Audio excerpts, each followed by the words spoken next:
Welcome back to the deep dive. We're always swimming in these messages about work, about success, how to make your mark. And the stories we tell ourselves about all that, they can be incredibly powerful. But the reality behind them, sometimes it's a lot more complicated. Just think about Tony Hsieh. You probably know the name, the CEO of Zappos. Right, the online shoe company, famous culture. Exactly. A culture built around values like, number 3, create fun and a little weirdness. His book, Delivering Happiness, paints this picture. You know, late night parties, Grey Goose shots. Didn't he write part of it on some crazy diet? Yeah. Coffee beans soaked in vodka, apparently. Yeah. He even moved Zappos headquarters to downtown Las Vegas, partly because he loved the party scene, the gambling. Then, in 2020, he steps down. Wants to pursue that lifestyle full-time. Starts experimenting with, mushrooms, ecstasy, and this really dangerous obsession with oxygen deprivation using nitrous oxide. Wow. That sounds intense. It got dark. His last months were marked by isolation, a mansion just filled with thousands of burning candles, apparently. Yeah.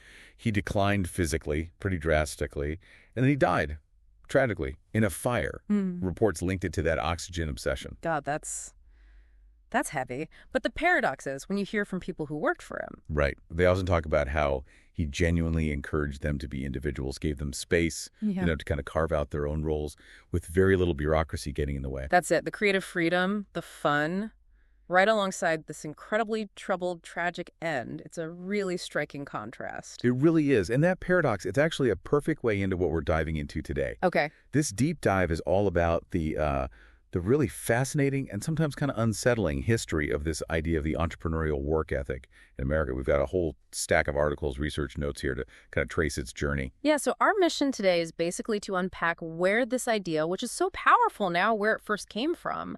How did it change over the years? Who is pushing it and why? And crucially, let's look honestly at the contradictions, the surprising consequences that tagged along. It's really a story about how an idea that seems to be all about individual freedom, creativity, how it somehow got tangled up in corporate management strategies, government social policy, even political movements. It's a much stranger, twistier history than you might think at first glance. Okay, so let's dig in. Where do we start? The sources point to this idea gaining real traction around the turn of the 20th century. Right, and this concept starts circulating.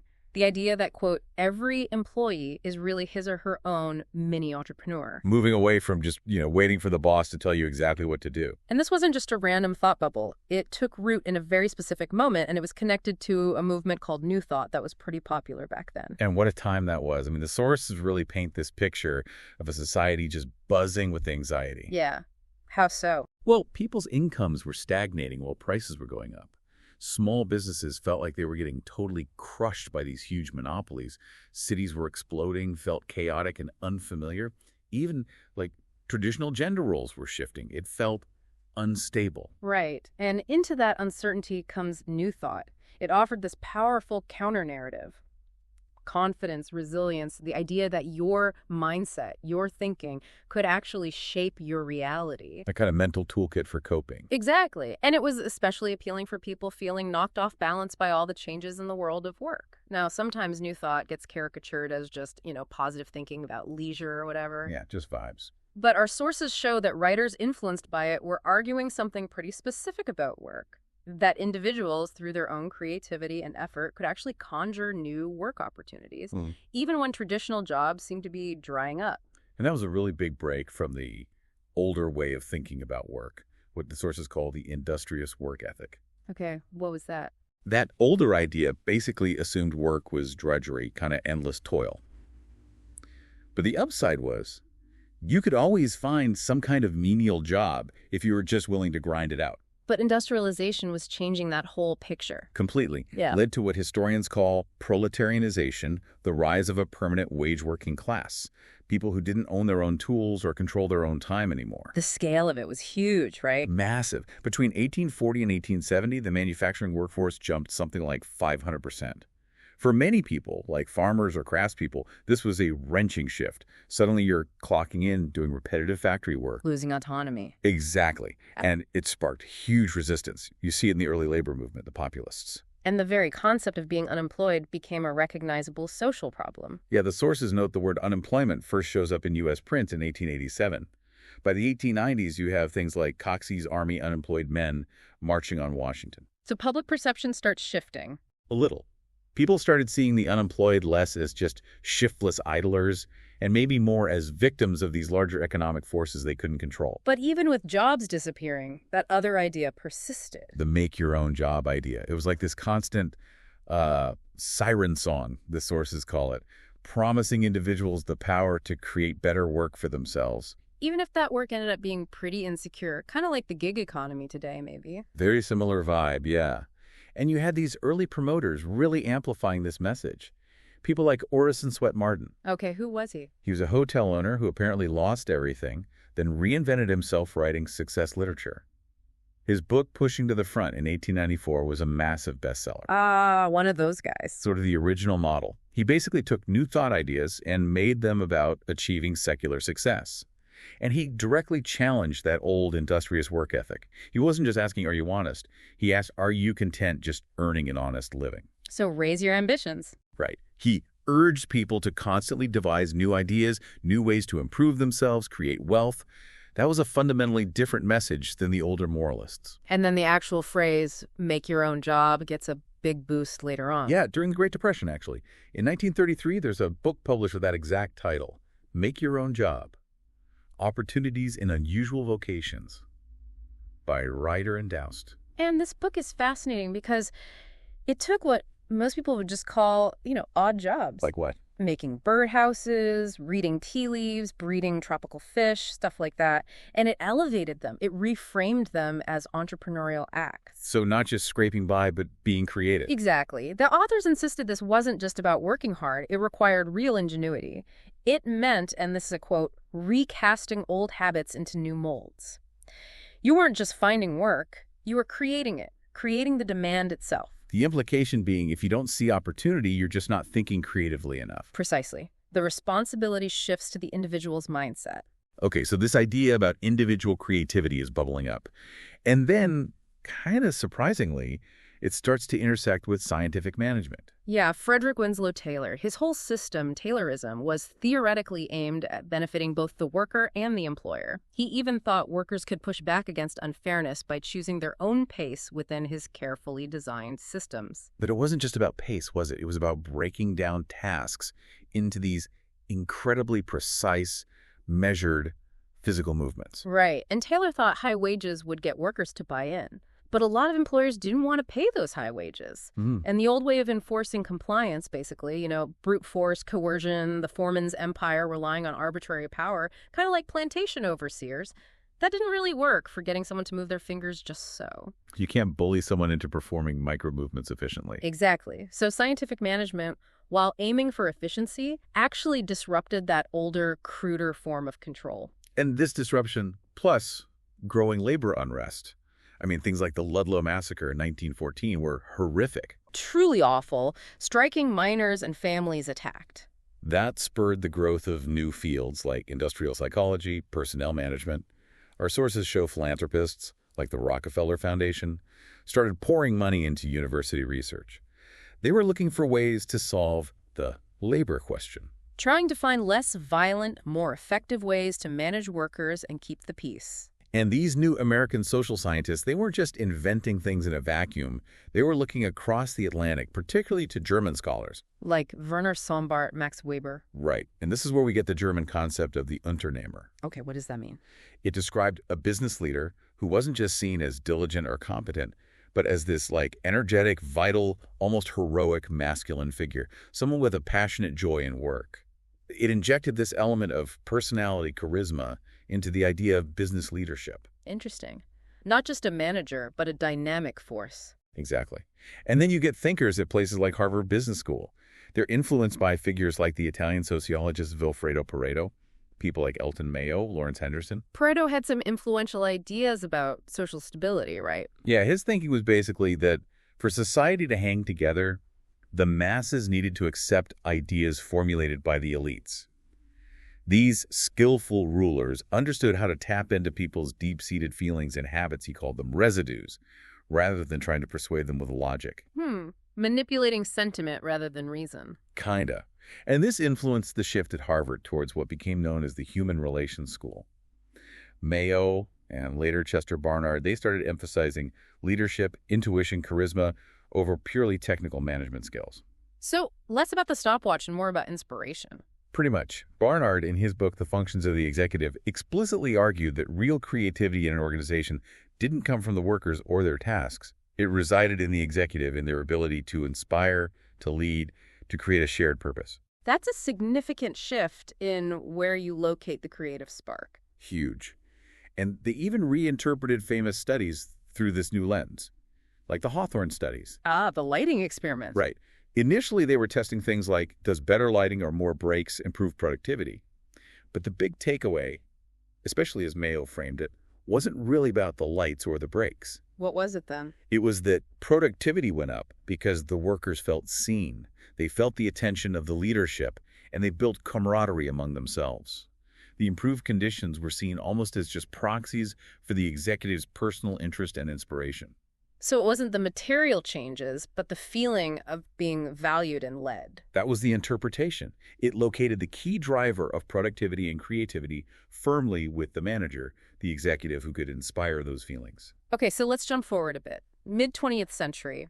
This entrepreneurial idea, it seems to just explode and get woven right into the fabric of American identity. Absolutely. Yeah. After the Depression, after World War II, being entrepreneurial becomes linked not just to business, but to American political culture, the nation's whole mission in the world. How so? Well, the thinking went something like this. The American way is special, not just because of democracy, but because its economic system is special. And it's special because it's, quote, innervated by the moral genius of American democracy. Wow, that's quite a claim. It is. The economy was seen as dynamic and innovative precisely because it fostered this individual entrepreneurial spirit. And the government privatizing a lot of wartime production, that just reinforced the reliance on private business as the engine of America. And this filters down into management thinking, too. Definitely. Over at MIT, you had Jay Forrester. He was influenced by Douglas McGregor's Theory Why. Theory Why. That's the one that says people are inherently motivated if you give them autonomy, right? Yeah. Less stick, more carrot, basically. Kind of, yeah. Less authoritarian control leads to more motivation and innovation. So Forrester starts envisioning corporations designed almost like democratic constitutions, where employees could move from just managing their time to actually becoming an entrepreneur within the company structure. Aligning the company with the country's ideals. Exactly. And you see the early tech startups around Route 128 in Massachusetts being held up as these perfect entrepreneurial models. The pressure to innovate just intensified massively after the war. Were there companies actually trying this stuff? Oh, yeah. Edwin Land at Polaroid is a key example. He brought in things like management by objectives, profit sharing, trying to foster this feeling of a team, a family, all working towards shared entrepreneurial goals. And psychology keeps playing a role here, too. Big time. Abraham Maslow, hierarchy of needs guy, he really embraced entrepreneurial leadership. He saw self-actualization as the peak of human potential. And for him, entrepreneurs embodied that. They were the self-actualized ones. He saw them as these vital but rare spark plugs in society. He even visited this guy, Andrew Kay, at a company called Nonlinear Systems. Kay had gotten rid of assembly lines, used team-based production. And Maslow liked what he saw. Loved it. He saw Kay as a strong man, a living example of a self-actualized entrepreneur who proved Theory Why could work. A great leader inspires people by giving them autonomy and making them feel valued. But this psychological angle, it also took a darker, more problematic turn, didn't it? Yeah, this is where we get into some difficult territory. Yeah. The psychologist David McClelland, he tried to link economic growth directly to something he called achievement motivation. And he tried to measure this. How? Get this, using stories written by children. He developed a scoring system based on themes in the stories. Okay, that sounds a bit shaky. Well, the application got really problematic. McClelland argued, for instance, that black poverty was caused by low needs for achievement. And he cited one specific study from 1959 to back this up. Wow. Despite other research being way more mixed. Right. But this idea gained traction. Yeah. It directly linked entrepreneurial success, or the lack of it, to innate psychological traits. which, effectively pathologized entire groups who were struggling. And completely ignored massive systemic issues, historical context, discrimination. Exactly. It put the focus and the blame squarely on individual psychology. So this entrepreneurial idea starts popping up everywhere, but in really different ways depending on the group. Yeah, very diverse manifestations, sometimes even contradictory ones. Take Black entrepreneurship. Marcus Garvey, way back in the early 20th century, had this very specific racialized vision. The Black Star Line. Right. His argument was essentially that Black people could only rely on jobs created by Black leaders. It was framed as the necessary alternative to things like tenant farming or precarious jobs in a discriminatory white economy. A form of economic self-determination. Yes, and federal law enforcement, especially J. Edgar Hoover, saw this potential for self-reliance as dangerous, revolutionary even, and actively worked to undermine Garvey. Then later, in the 60s, the focus shifts again. It does. After the urban riots, the Kerner Commission report comes out, and it promotes Black entrepreneurship as a solution to poverty.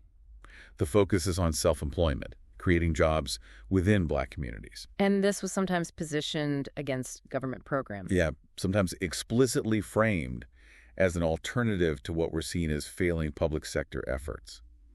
Again, placing the onus more on individual and community initiative. What about women? How did this idea play out for them? Well, after World War II, you had a lot of women being pushed out of wartime jobs or needing to earn money for their families. So advice literature starts popping up. Books like You Can Start All Over by Marjorie Rolston. And the advice was? Literally make her own job. But this rhetoric was often used to funnel women into specific gender-segregated fields. Like flight attendants, Yeah. department stores. Exactly. And even those roles were sometimes framed using entrepreneurial language, talking about a department store buyer's section as who little store in itself, or how she had the opportunity to create your own job within that structure. That's a subtle reframing. And you can definitely see a line from that to the more recent girl boss phenomenon. Oh, absolutely. The core message, create your own job, become the master. It's very similar. And it clearly resonated with many women who felt stuck, facing discrimination or just rigid hierarchies in traditional workplaces. It seemed like a path out towards independence. But that whole girl boss thing peaked and then kind of crashed and burned, didn't it? Well, Around 2020. Yeah, pretty quickly. You had scandals at some of those high-profile companies. Plus, there was a growing backlash, anti-capitalist critiques, questions about racial inclusivity within that specific brand of feminism, and a renewed focus on, class and labor issues. It went from aspirational to kind of cringe fairly fast. It's interesting how these ideas cycle. Were other groups targeted with this message too? Yes. The sources mention it being promoted for disabled individuals. For example, the idea that personal computers could open up home-based businesses. Yeah. And maybe most significantly, microfinance programs. Right, expanding hugely in the Clinton era. Exactly. Yeah. And framed very explicitly as a replacement for traditional welfare. The political rhetoric was clear. Ending welfare as we know it was linked directly to connecting small businesses with new workers and creating new entrepreneurs. So entrepreneurship as the alternative to the social safety net. That was the pitch. But it's worth noting, the broader social science research hasn't really found strong evidence that microfinance actually achieved that goal, sparking widespread development or empowerment on the scale proponents hoped for. Okay, what about outsourcing? How does that fit in? That's another fascinating angle. The rise of strategic outsourcing companies, shedding functions like janitorial work, HR, IT support. Sending it out to other firms. Right. This was partly justified using entrepreneurial language. You had management gurus like Peter Drucker saying, sell the mailroom, Tom Peters yelling, subcontract everything but your soul. The idea was that by getting rid of these non-core functions, managers could focus on being like CEOs of their own firms. And the model for this was partly drawn from direct selling companies like Amway and conservative ideas about small business. So it framed even low-wage workers in these outsourced jobs as somehow participating in entrepreneurship. At least on paper, yeah. Right. As part of this larger entrepreneurial ecosystem, even if they were just cleaning offices for a contractor. Which brings us nicely to how the political right, the new right, really picked up and ran with this idea. Yeah, especially in the 60s and 70s. As deindustrialization started hitting hard, particularly impacting the white working class, this entrepreneurial narrative offered a different kind of story, a different path forward. And you had figures who became symbols of this, like Ray Kroc at McDonald's. Absolutely. Right. Kroc celebrated the franchise model, called it a social breakthrough, turning McDonald's into a confederation of independent entrepreneurs. The famous line being, "In business for yourself, but not by yourself." That's the one. But it came with intense demands. He talked about needing tireless devotion, about franchisees needing to be grinding it out. Sounds tough. It was reinforced through training, like at Hamburger University. Apparently, the motto there was, persistence and determination alone are omnipotent. The whole thing was framed as a way for ordinary people to tap into those older virtues, like industriousness, but through this modern franchise structure. And Sam Walton at Walmart had a similar approach. Very much so. He actively looked for managers with an entrepreneurial mindset, poured money into regional business education programs. Doing the associates thing. Right, calling employees associates, framing profit sharing or bonuses for things like reducing theft shrinkage as a kind of partnership, which our sources are clear was also a very deliberate anti-union strategy. Makes sense. And Amway fits this mold perfectly, too. Oh, classic example. They built their whole business on that distributor network and used it to push a really strong free enterprise message. They called it the Amway Nation. And they contrasted it with regular jobs. Explicitly. Routine wage work was the rut. Amway was the dream. And the dream was achievable for average men and women, but only through sheer effort and attitude. Constant positive thinking was key. So it's all about individual drive and mindset again. Always circling back to that. Then, by the 1980s, the conversation shifts slightly again. Management experts, even from places like Harvard Business School, Hayes, and Abernathy are mentioned, start blaming America's economic struggles on bloated corporate bureaucracy. So big companies had lost their edge. That was the argument. They needed to recapture that entrepreneurial imagination, that ability to, quote, create value where none existed before. The definition of entrepreneurship started shifting away from just starting a small business. Towards being this internal capacity. Exactly. A capacity for value creation no matter where you worked. And this leads to ideas like entrepreneurship. Right. Popularized by Gifford and Elizabeth Pinchot. They were inspired by this place called the School for Entrepreneurs. The core idea was, how do we get employees inside big companies to think and act like entrepreneurs? Unleashing trapped potential. That was the language. All this creativity trapped within the constraints of today's huge hierarchical organizations. And this concept helped legitimize management practices that were becoming popular, like temporary task forces, self-managed teams, sometimes called adhocracy. Okay, so we've followed this idea through quite a journey. Individual resilience, management tool, psychological trait, social policy, political symbol. But looking back over all this, there's some pretty stark contradictions and consequences, aren't there? Huge ones. A core tension just runs right through it. Is being entrepreneurial something workers choose for themselves, for freedom and creativity? Or does it end up being a demand from bosses? The Human Relations School talked about inspiring the spirit through charisma. Yeah, but companies were also handing out pink slips en masse at the same time. Charisma and layoffs side by side. And then you get the phenomenon of extreme jobs by the 2000s. Even high-paid managers working insane hours, 60, 70, 80 hours a week, constant travel. And many of them would say they love their jobs.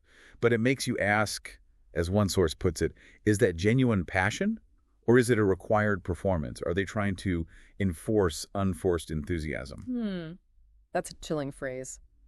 And this period, of course, coincides with a massive surge in income inequality. Right. The corporate restructuring, the outsourcing we talked about, which essentially created this divide between the supposed value-creating entrepreneurs and everyone else that perfectly mirrored the broader societal trend. The Gini index, measuring inequality, shot up between 1980 and 2000 in the U.S. And the language of the new economy often explicitly tied success to talent, entrepreneurship, innovation, with the implication, sometimes stated outright, that, well, egalitarianism goes out of the window. And there's that difficult reality, the underclass paradox. Promoting entrepreneurship through microfinance or welfare reform didn't actually eliminate poverty. No, it didn't. Which, troublingly, sometimes led back to those psychological explanations. Maybe people struggling are just inherently unequipped, or maybe they only want to engage in illegal, informal entrepreneurship. Rather than looking at structural barriers, lack of opportunity. Exactly. A way to avoid confronting those deeper issues.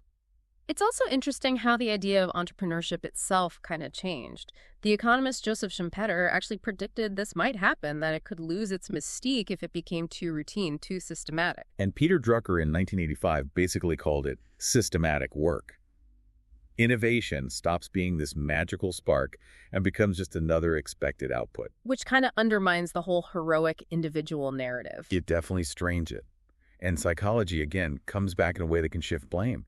Positive psychology, with figures like Martin Seligman emphasizing attitudes you need to be an invulnerable optimist. Be proactive, reject determinism. Which overlaps a lot with self-help culture. Totally. The underlying message can become your satisfaction, your success. It all just depends on your approach, your mindset, regardless of the actual conditions you're facing, which can subtly blame the individual if things aren't working out. You even see critiques of this whole ideology popping up in culture over the years. Yeah, the sources mention a 1928 silent film, Speedy, with Harold Lloyd. He plays this character who's constantly hustling, trying to make his own way with odd jobs. He's got tons of energy, but he just keeps failing in this changing urban landscape. It shows the struggle, the desperation behind the ideal. And then a much darker take in Taxi Driver. Right. Right. The sources discuss how Travis Bickle, the main character, sort of embodies the ugliest aspects of entrepreneurial ideology. This intense masculine heroism, a real hatred of dependence or collective action, this harsh dividing line between strivers and the idle. And the source connects this to authoritarian tendencies. One source draws a line, noting Schumpeter's private reflections on his own changing views on Hitlerism, linking that kind of individualist anti-dependency ideology to figures like Henry Ford or Sombart. Again, the sources are presenting these as historical critiques found in the material, not endorsing the figures themselves. It shows the idea has always had its critics and its dark side, and all this history kind of feeds into what's been called the entrepreneurship spiral. Explain that. Well, the constant corporate drive for innovation and efficiency makes workers redundant.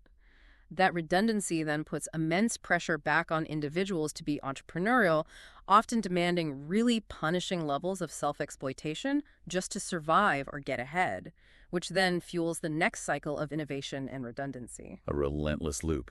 And you can almost see echoes of that intense pressure taken to a tragic extreme in the Tony Chia story we started with. Bringing us right back to that paradox. So after tracing this whole long, complex history, what does it all mean for you listening right now? I think this deep dive really shows how this idea, the entrepreneurial work ethic, it started pretty small, didn't it? A niche concept about resilience. Right. But it grew and morphed into this incredibly powerful management philosophy, a tool for policy, a political symbol, and now just a pervasive cultural ideal that shapes how almost everyone thinks about work. It highlights that really compelling promise at its core: creativity, independence, making your own way. That's appealing, right? Incredibly appealing. But it also forces us to look at how that same idea gets used in corporate strategy, how it's tangled up with rising inequality, and the intense psychological pressure it puts on people to constantly perform, constantly innovate themselves. I mean, the language is everywhere now. Make your own job, be your own boss, personal branding, the gig economy. It's unavoidable. And understanding this history, hopefully, helps you see why it's so powerful, why it resonates so strongly, but also why it comes loaded with all these tensions and contradictions. So here's a final thought to maybe chew on. Okay. In a world where making your own job is increasingly presented not just as one way, but maybe as the only reliable path to security, to fulfillment, maybe even to dignity, what does that actually mean for people who can't follow that path? Or maybe who simply want the stability and dignity of a good, honest, traditional job? That's a really significant question to think about. It is. Thanks for joining us for this deep dive.